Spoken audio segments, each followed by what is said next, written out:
Hello everyone, welcome back to LegalEase. Today we are going to discuss another topic, which is title, which is very relevant under CPC.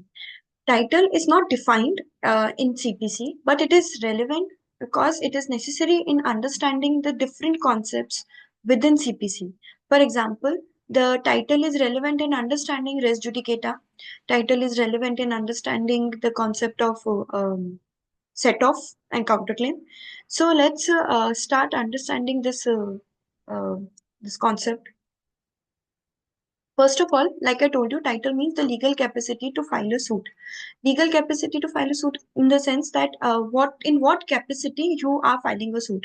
For example, there is a person A and he wants to claim possession over a property against B.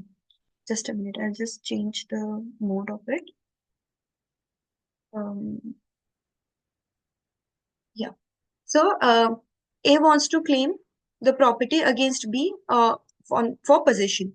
Now, if he is claiming the possession from B, he can claim it in different capacities. He can claim it in the capacity of an owner. He can claim it in the capacity of a tenant. He can claim it in the capacity of a mortgagee when it is a usufructory mortgage. So there are different capacity through which he is getting that right. So it is basically a legal status based upon which the subject matter is claimed. On what basis this A is claiming this particular property? If he is the owner, then on that basis he is claiming the possession. If he is a tenant, then on that basis he is claiming the possession. So what capacity are you in to claim that particular right or to file that particular suit becomes the legal capacity of that person, and that becomes the title. Claim as an owner or as a tenant or legal representative or administrators. These are the different legal capacities a person can have while filing a particular suit, and these can be the different titles. For every title, there is a separate suit and possibility to file a separate suit because, like I told you, res judicata bars a person with the same title to file a suit. But if the titles are different, then there is no bar to file a suit. So, for a better understanding, I'll give you another example, which will make things very clear. These things are not explained in the CPC classes generally, and that is why I'm explaining it and have made a separate video for understanding the related concepts better. So, let's take an example. There is a beautiful hotel which is owned by Mr. A. Now, this particular person is very busy, and hence he has kept Mr. B as the manager of the hotel.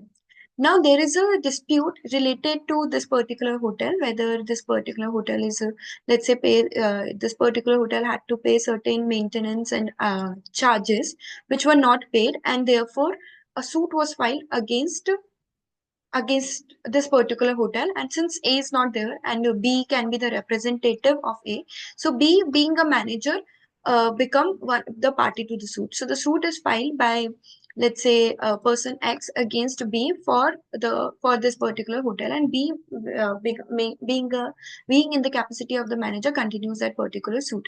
It can be in either way, like he can be the defendant or the plaintiff. He has the right or eligibility to become a party to that particular suit. Now, let's say the suit was decided in favor of X or anyone, and the suit was ultimately over. Now, what happens is A decides to sell this particular hotel to B, and now this B person becomes the owner of this particular hotel.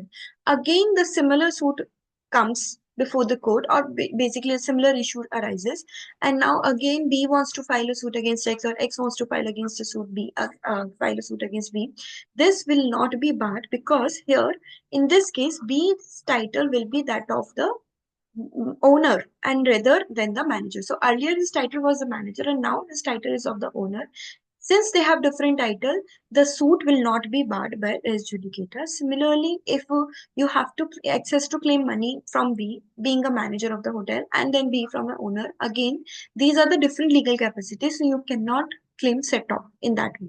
So hence, generally, whenever we file a suit, title does not directly become relevant, but when these concepts like res judicata comes into picture, the title becomes very important and very relevant, and hence it is important and necessary to understand and keep in mind these concepts.